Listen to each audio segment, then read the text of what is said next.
My name's Anita. I'm one of the osteopaths here. I've been working at Glencairn House for over 20 years. I was trained at the British School of Osteopathy. I have a special interest in expectant mothers, postnatal mothers and babies, but that's not all I do. I'm also trained in structural and functional techniques, which means that I have some very gentle approaches which are great for the elderly and the very young, and for people suffering with something very acute such as whiplash. I enjoy working with people with headaches. So osteopathy is not just about backs, it's about any joint. Here at Glencairn House we have a sort of family healthcare policy, and frequently we would have perhaps an elderly person who might come for chiropody, who mentions they have a problem that would be suggested they saw the osteopath.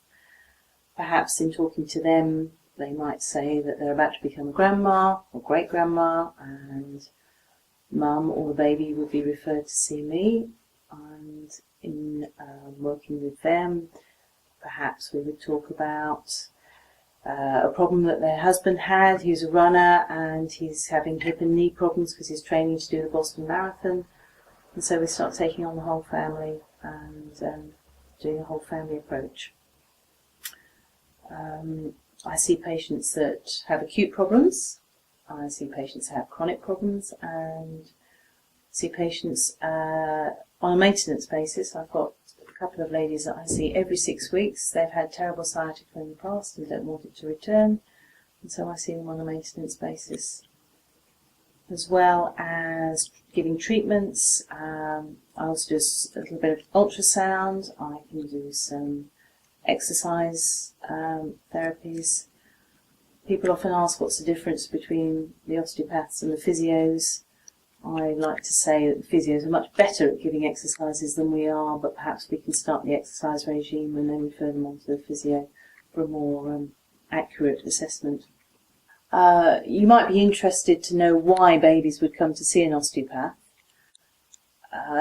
Generally, it's after a traumatic delivery. If you consider that birth is the most difficult process that any of us will ever go through, it's the most difficult journey, and it involves a lot of compression on the cranium and then release. And if you've had a delivery which has been halted, or if you've had an emergency section, the cranium has been under a lot of pressure, and that can often be expressed in a child who's very fretful, has poor sleeping habits, has difficulty in feeding, difficulty in digesting, so it comes up as colic or a lot of trapped wind.